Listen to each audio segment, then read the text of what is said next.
BJP అటు వరి కల్లాల వద్దకు వెళ్ళి ధాన్య సేకరణకు సంబంధించిన అంశంలో విజిట్ చేయాలని చెప్పి రాష్ట్ర పార్టీ కూడా నిర్ణయించింది. ఇదే విషయం మీద మనతో మాట్లాడడానికి మెదక్ ఎంపీ రఘునందన్ రావు గారిని ఒకసారి మాట్లాడించేటువంటి ప్రయత్నం చేద్దాం. సార్, ఆల్రెడీ ధాన్యం కొనుగోలు చాలా స్పీడ్గా జరుపుతున్నాం, దాదాపుగా కొలిక్కి వచ్చింది, అయిపోయిందని చెప్పి ప్రభుత్వం చెప్తుంది. మీరెళ్ళి ఏం చేస్తారు అసలు? రాష్ట్రంలో పోయిన సంవత్సరం తెలంగాణ రాష్ట్ర ప్రభుత్వం అధికారికంగా కొనుగోలు చేసిన ధాన్యం సుమారు 90 లక్షల మెట్రిక్ టన్నులు. ఈ సంవత్సరం నిన్న ముఖ్యమంత్రి గారు మాట్లాడుతూ ఇప్పటికీ మేము 45 లక్షల మెట్రిక్ టన్నులు కొన్నాము అని చెప్తున్నాడు.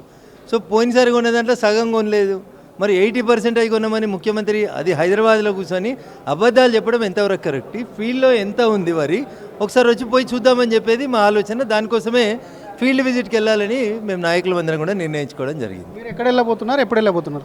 సోమవారం నుంచి భారతీయ జనతా పార్టీ ఎంపీలు, ఎమ్మెల్యేలు, ఎమ్మెల్సీలు అందరం కలిసి ముఖ్య నాయకులతో కలిసి అన్ని జిల్లాలలో మెజారిటీ జిల్లాల కేంద్రాలకు పోయి అక్కడ రోడ్ల మీద ఆరబోసినటువంటి ధాన్యాన్ని చూసి రైతుల కష్టాన్ని ఒకసారి పరిశీలించి వచ్చి రాష్ట్ర ప్రభుత్వం దృష్టికి తీసుకెళ్లాలనేటువంటి ఒక ఉద్దేశంతో సోమవారం నుంచి పర్యటనలు ప్రారంభం కాబోతారు. ఒక వ్యక్తే కానీ పార్టీ పరంగా ఫ్యూచర్ సిటీకి సంబంధించినటువంటి అంశంలో బీఆర్ఎస్ మళ్ళీ అధికారంలోకి వస్తే ఫ్యూచర్ సిటీని రద్దు చేస్తామని చెప్పి సిద్దిపేట శాసనసభ్యులు హరీష్ రావు అమెరికాలో స్టేట్మెంట్ ఇచ్చారు. ఎలా చూస్తారు? ఫార్మా సిటీ అని 38,000 ఎకరాలు గుంజుకుంటామంటే వాళ్ళ పార్టీని వాళ్ళే రద్దు చేసుకునే పరిస్థితి రైతులు కల్పించారు.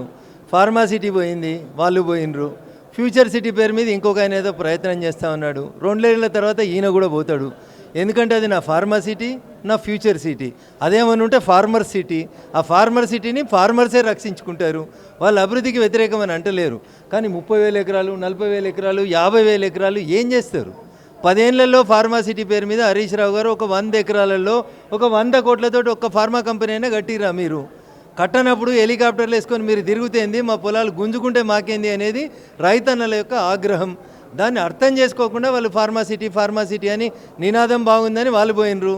ఇప్పుడు వీళ్ళు ఫ్యూచర్ సిటీ అని వీళ్ళు పోతుర్రు. కానీ అది ఒరిజినల్గా ఫార్మర్ సిటీ.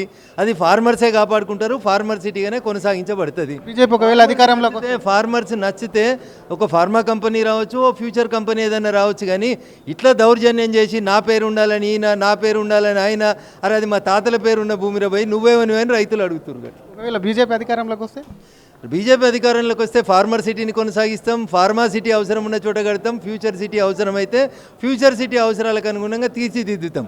కానీ ఎద్దేడిసిన వ్యవసాయం, రైతేడిసిన రాజ్యం బాగుండదు. కాబట్టి బలవంతపు సంసారాన్ని మేము ఎంకరేజ్ చేయం.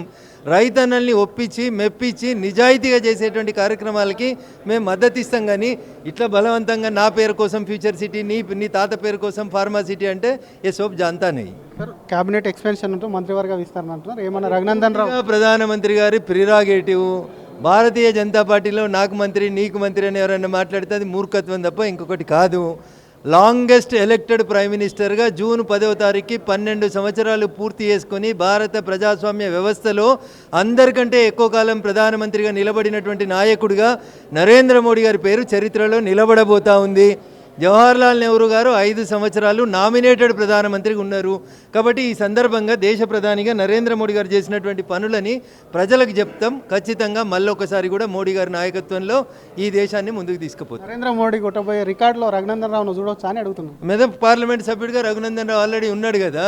పార్లమెంట్ సభ్యునిగా 543 మంది పార్లమెంట్ సభ్యులు ఉండేటువంటి పార్లమెంట్లో మెదక్ పార్లమెంట్ సభ్యుడిగా నరేంద్ర మోడీ గారి టీంలో మేము ఉన్నాము. మంత్రివర్గ టీంలో అడుగుతున్నాం.